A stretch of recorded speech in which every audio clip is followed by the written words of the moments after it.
In just a few hours, President Joe Biden will land in our area to tour the damage left behind by Ida in New York and New Jersey. It comes just a day after the city's former Commissioner of Emergency Management, Deanne Criswell, returned under her new role of head of FEMA. Congresswoman Grace Meng was alongside Criswell as they toured storm-ravaged Queens and brought some good news to residents. And the Congresswoman joining us live this morning as we prepare for the president's visit today. Congresswoman, good morning. Thanks for being here. Good morning. Thanks for having me. See you. So you have been out since last Thursday surveying the damage across your district. Obviously, Queens hit so hard with such a large loss of life. The president has approved a major disaster declaration for parts of New York. What does that mean for the residents now? So yes, we have been out since the morning after the storm, just hearing and collecting as many stories, pictures, videos, evidence as possible to make sure that our constituents, fellow New Yorkers, are taken care of. The major disaster declaration by President Biden and FEMA will now allow our constituents to apply for property damage that they may have incurred, especially for those who might not have had insurance. It provides up to about $34,000 in coverage. And so we are urgently trying to spread the word about that. How do folks access that? And because they're going to need those funds immediately.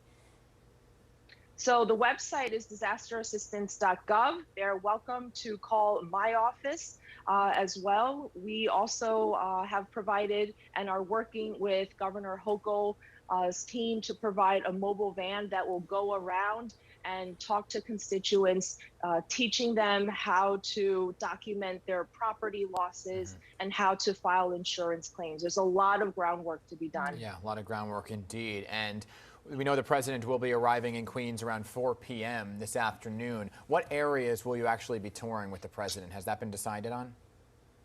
Well, we're still awaiting final word, but he will be going around neighborhoods of Queens.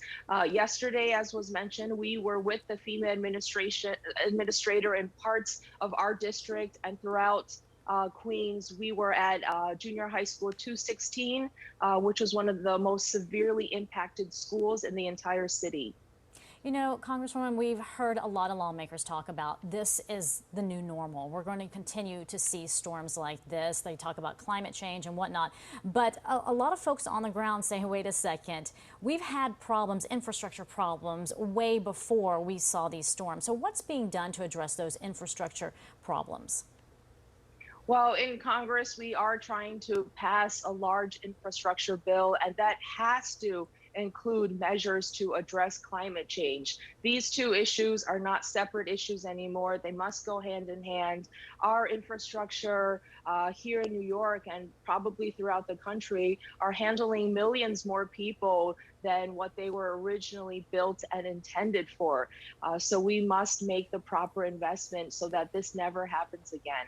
Right, but regardless of that bill, some of those changes need to be on the ground level now, right? The change needs to happen now, regardless of that bill, whether it gets passed or not. And those residents say, we've been asking for this for decades, and we knew about floodwaters, but this came from the sky. So what is being done now?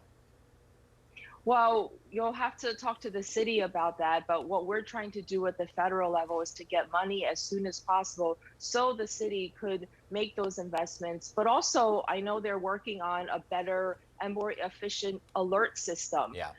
Maybe whether it's evacuating people, focusing on the controversial issue of basement apartments.